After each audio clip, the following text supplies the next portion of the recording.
আসসালামু আলাইকুম ওয়া রাহমাতুল্লাহি ওয়া বারাকাতুহু। সম্মানিত দর্শক মণ্ডলী, নঈমিয়া হাফেজিয়া মাদ্রাসার পক্ষ থেকে আপনাদেরকে জানাই শুভেচ্ছা অভিনন্দন। সম্মানিত ভাইয়েরা, আমরা একটি গুরুত্বপূর্ণ হাদিস শুনতে যাচ্ছি।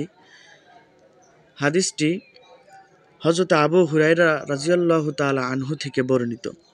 রাসূল পাক সাল্লাল্লাহু আলাইহি ওয়াসাল্লাম ইরশাদ করেছেন, কিয়ামতের দিন সাহেবে কোরআন যখন আসবে, আল্লাহর সামনে যখন দাঁড়াবে, সামনাসামনি যখন হবে, তখন কোরআন বলবে, হে প্রভু, তুমি তাকে মুকুট দান করো, মুকুট পরাও।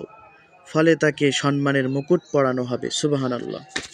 তারপর কোরআন বলবে, ইয়া রব, হে প্রতিপালক, তুমি তাকে আরও মর্যাদা বাড়িয়ে দাও। ফলে আল্লাহ তাআলা তাকে সম্মানের কাপড় ফেরেশতার মাধ্যমে জোড়া পরিধান করাবেন, 2টা কাপড় পরাবে। কোরআন পুনরায় আরজ করবে, হে প্রভু, হে আল্লাহ, তুমি তার প্রতি সন্তুষ্টি হয়ে যাও। ফলে তিনি তার প্রতি, আল্লাহ রব্বুল আলামিন, সন্তুষ্টি হয়ে যাবে। তারপর তাকে বলা হবে, তুমি কোরআন পড়ো এবং জান্নাতে চড়তে থাকো।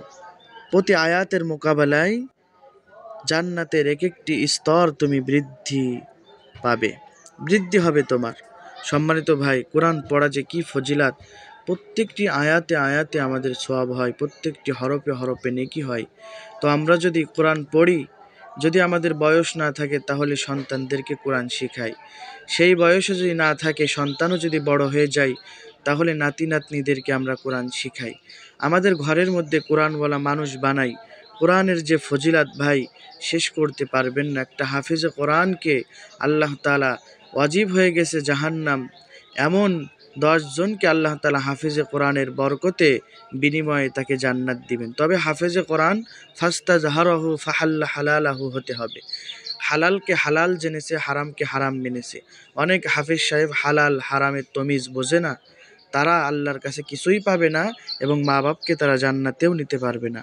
আল্লাহ আমাদের সকলের কোরআনওয়ালা হওয়ার তৌফিক দান করুক, কোরআনওয়ালার পাশে থেকে মাদ্রাসা মসজিদকে ভালোবাসার তৌফিক দান করুক।